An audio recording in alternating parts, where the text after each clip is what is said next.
Judith, thank you so much for being here today. As you know, this is for Guildhall Young Artists, and in particular the competition known as Release, so-called largely, by the way, due to the pandemic and all of that frustration, as you can imagine. Thanks for being here, it's very kind. Pleasure. Okay. So listen, we're going to go right in the deep end, or I don't know if it's that deep, but among the list of questions posed by some of our young people was one asking what you would do as a composer if you went back to the time of the age in question, so, you know, from 4 to 18, so maybe in your teen years. What advice would you give yourself? Of course, many decades have passed since I was in my teens, and I think, honestly, that the teaching, the facilities for younger people are a load more interesting than what came our way. So, firstly, how lucky you are to be involved in this programme, because that will take you a long way. Otherwise, I think the advice probably is the same as to listen to as much music as you can, all different styles, whatever you like. Don't feel forced to listen to things you don't like. And, of course, play or sing music for your own enjoyment as well as for lessons and exams and so on. In fact, take your temperature and see what you really enjoy out of music, and that might be the thing that's for you in the future.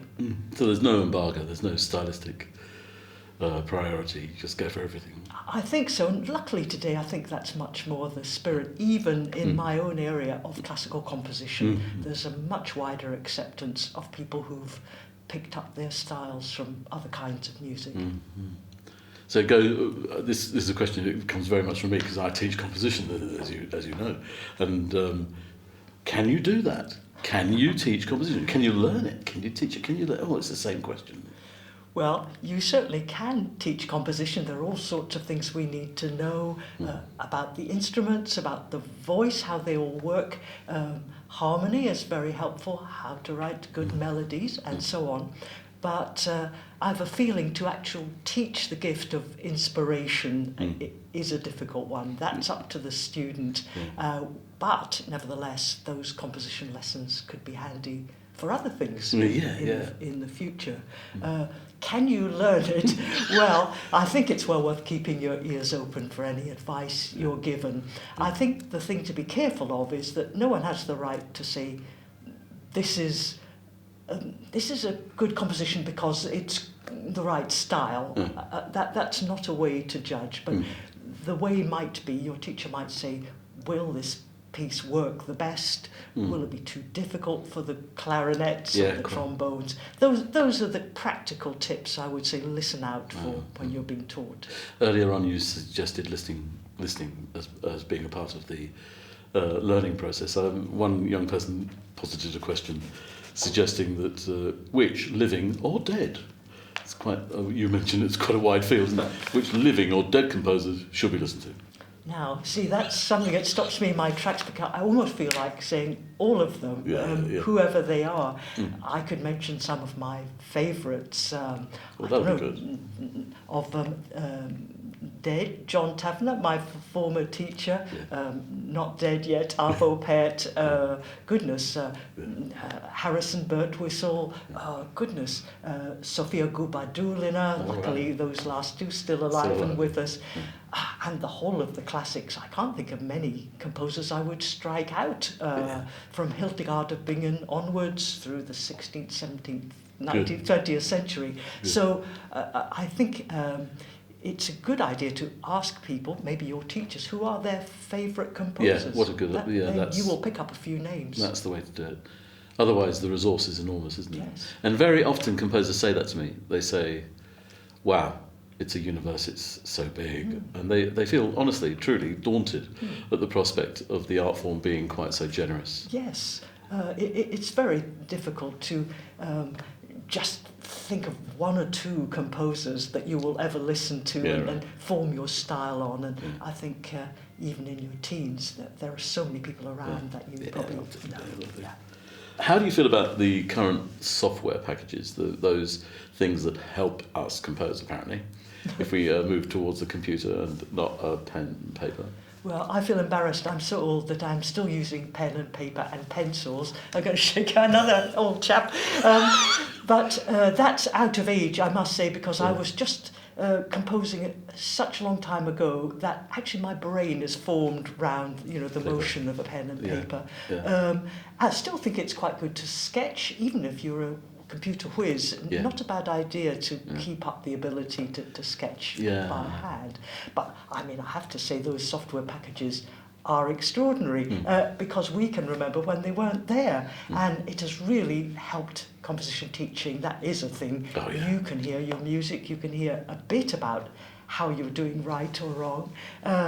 It's important not to rely on it totally, especially because the whole point is to work with live musicians, I would say, and so the sound of a live ensemble will always be much more complex than what the computer is giving you. But definitely for anyone starting off now, I would say master as many packages as you can because they can do fantastic things. You'll be delighted to hear that in previous interviews with other musicians, like my friend Pippa, who writes musicals, and my friend Jason, who's a wonderful improviser, they all talk about the people factor, writing for the person and not the thing.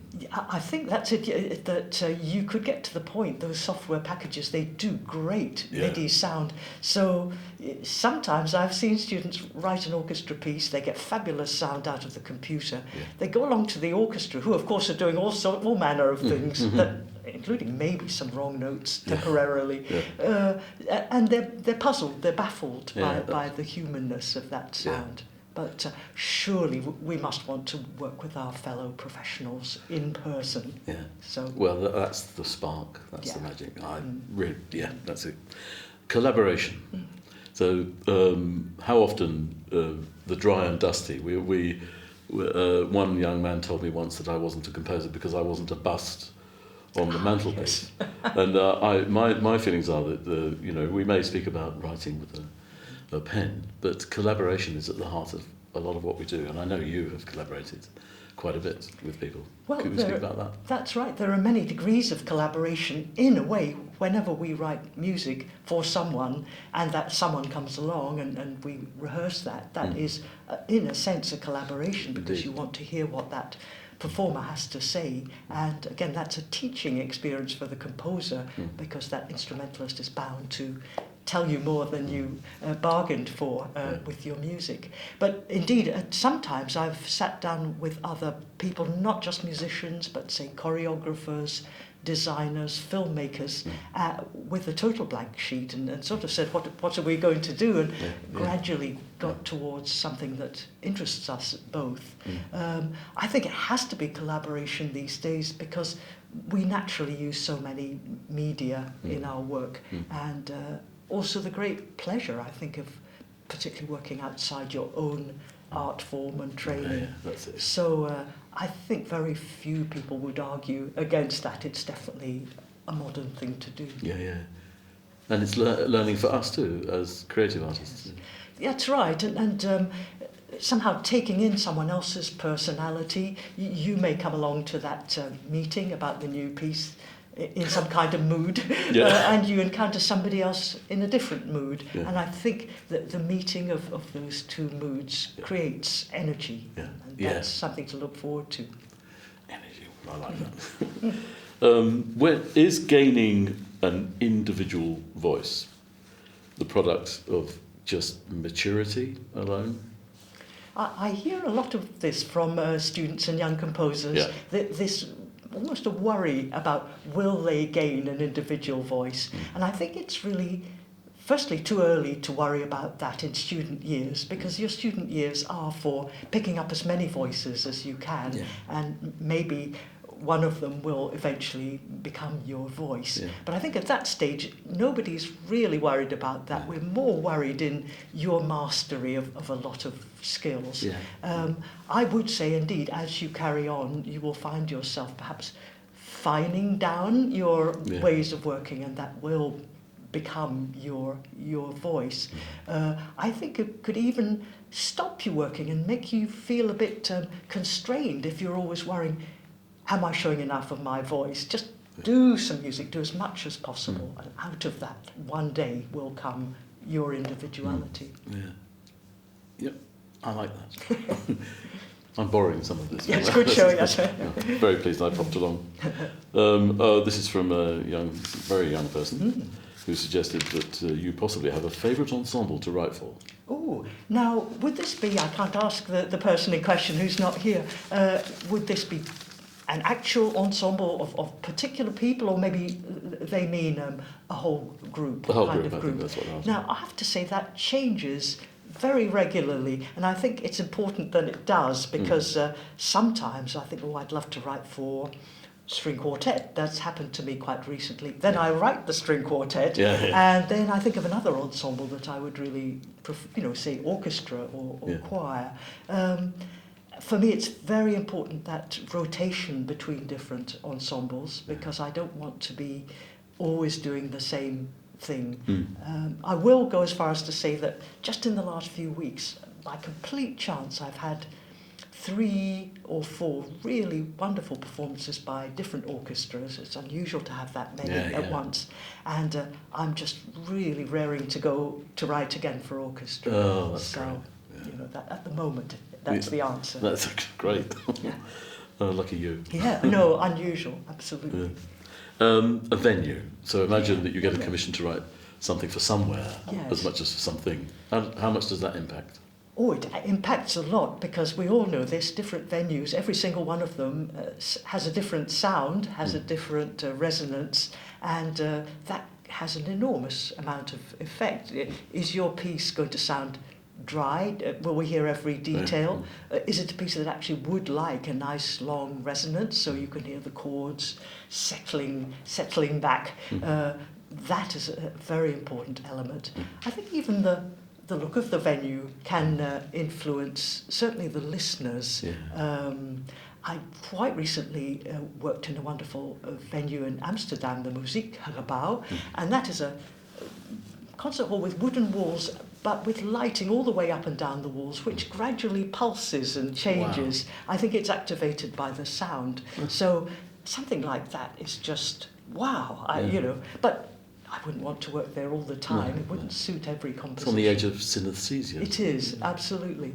Sometimes I love to go into an old cathedral because they have such beautiful details, but sometimes I hate the way that they echo so much, and you have all these odd little corners. So I think that is the good thing about writing lots of different kinds of music. It will be played in many different venues. That's beautiful. So a young person who also shall remain nameless, but this is a rather young person, suggested that writing for the royal household, being Master of Music, of course, what problems, issues, without getting your head cut off, is there anything you can say? Yes. Firstly, these days we hear quite late about these events, so it can be quite a deadline sometimes to get these things ready. I'm always very pleased to be asked, because it definitely means a whole group of people who would not normally listen to new music are sitting there. They've got to listen to it, and we often have very good performers. I mean, they tend to be these cathedral choirs, but they're very, very good musicians.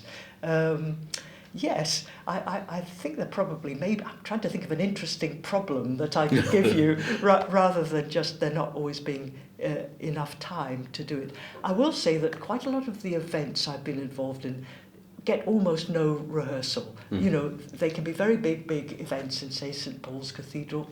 They're televised, they're on the radio. Everyone's busy with everything except rehearsing the music. So I've had to learn to write pieces that almost play themselves or rehearse themselves. That's a skill in itself, is it not? It is. In a way, it's a bit more like some kinds of, I guess, improvised music. My pieces certainly aren't meant to be improvised in that respect, but it's certainly not something where you could spend weeks sitting around thinking about it. Yeah. When I listen to your music, I am struck by how much you are influenced by the word, just the setting of words, and I don't just mean that, of course. I mean the expressed narrative and deeper meaning of the words. Perhaps I'm answering a question by asking it, but to what extent do you chime with that? Oh, I completely chime with that. Of course, I've just as you've said, I've written a great deal of music that sets words, but it's more than that. I feel it's a partnership between words and music. And given that we all speak and we try to be expressive, I think music is just a further way of doing that. And very often I feel that the words are in the foreground. It's okay, I have written the music, but the words are more important to me. I want people often to be able to read them. I love having subtitles to my work. So I think if I had to describe one of the important things of my own style, it would be that. Well, I certainly get that from my listening regime, where Judith Weir is concerned. So a lot of my students ask three important questions. They ask, how shall I begin this piece? They then ask the second question, how do I continue this piece? And of course, how on earth do I finish this piece? I am quite silly and facetious, and occasionally I say things like, oh, I know the answer to all three of those things, but I'll tell you as we go along. But today, as part of my therapy, I've written one of my students uses pencil and paper. Yeah, good. It's good, isn't it? Yeah. Very good. This person won't mind me telling you because I'm not allowed to tell you who it is. Yeah. But she is 14 years old and she likes Shakespeare, so she loves words. There we are. And I wrote out her scribble today. So with your permission, I'd like to play it because Please do. I don't know I know how to begin this piece because she's done it already. Yes. But the continuation, that's what we're going to discuss. Okay, tremendous. Well, I'll get out of the way. So the lyric, then, as it were, is when I consider everything that grows. The Sonnet 15. I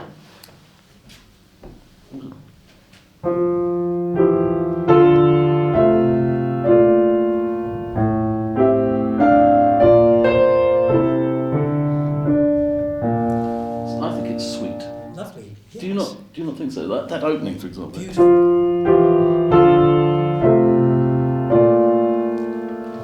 Very good, and also the voice leading is very good. Everybody except the soprano's got quite a comfortable start there, which is a great thing. And the shape of the soprano part is also beautiful with that leap up, which is very singable. That's it. Yeah. Singable. That's a lovely word there.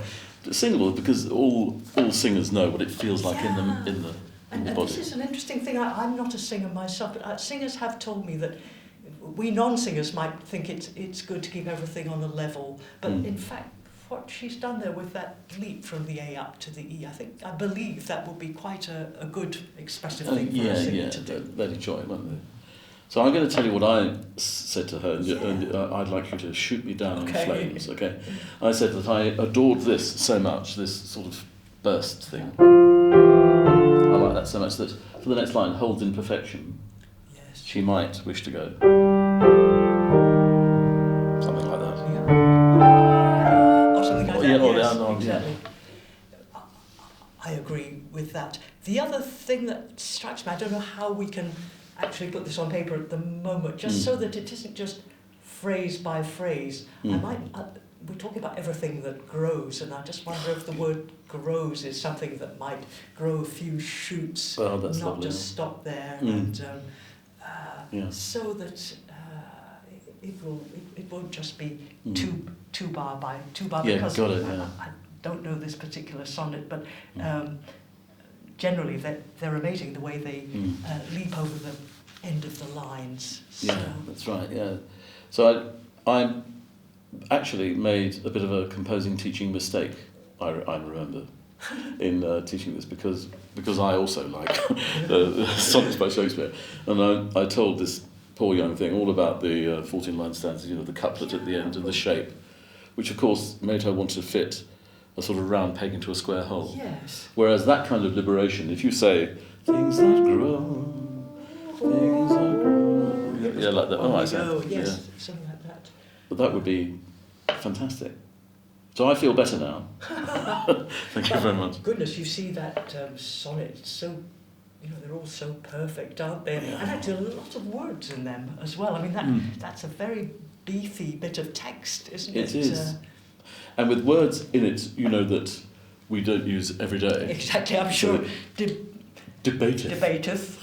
Engraft. I engraft you knew. Rather like that. Yes.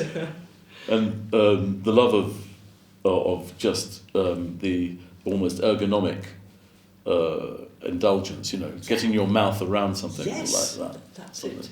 So indeed, I think they need a lot of space and not just being delivered too quickly might help. They're writing this for their school choir. It's a rather good school with a rather good choir. Yeah.